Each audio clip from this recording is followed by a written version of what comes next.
এবার অভিষেক বন্দ্যোপাধ্যায়ের দুয়ারে পুলিশ। রাত তখন তিনটে নাগাদ অভিষেকের বাড়িতে হানা। আত্মসহায়কের খোঁজে অভিষেকের বাড়িতে পুলিশ। কালীঘাটের পটুয়াপাড়ায় অভিষেকের বাড়িতে হানা। খবর পেয়ে রাতেই অভিষেকের বাড়িতে যান মমতা বন্দ্যোপাধ্যায়। আধা সেনার ঘেরাটোপেই অভিযানে নামে পুলিশ। রাত 3টে নাগাদ অভিষেকের বাড়িতে পৌঁছে যায় পুলিশ আধিকারিকরা।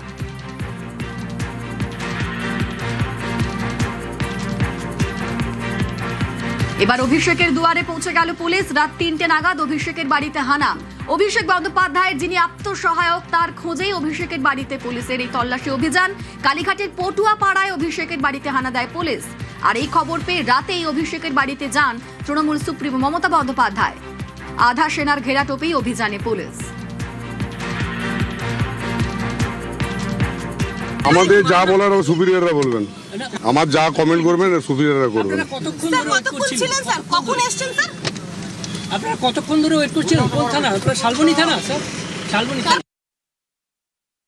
আমরা জানি ইতিমধ্যেই বিধানসভায় সই জালকাণ্ডে অভিষেক বন্দ্যোপাধ্যায়কে বারবার সিআইডি নোটিশ করে এবং ভবানী ভবনে ম্যারাথন হাজিরা হয়েছে এবং আগামীকাল রবিবার ফের ভবানী ভবনে হাজিরা রয়েছে।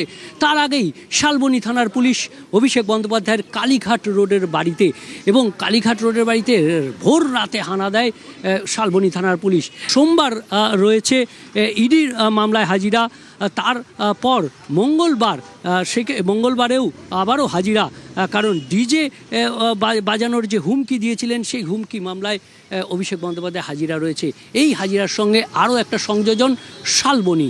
এই শালবনী থানার যে মামলা রয়েছে সেটি প্রাক্তন বিধায়ক সুজয় হাজরা, তাকে গ্রেপ্তার করেছে জমি কেলেঙ্কারির মামলায় এবং সেখানে জিজ্ঞাসাবাদে উঠে আসে অভিষেক বন্দ্যোপাধ্যায়ের পিএ সুমিত রায়ের নাম।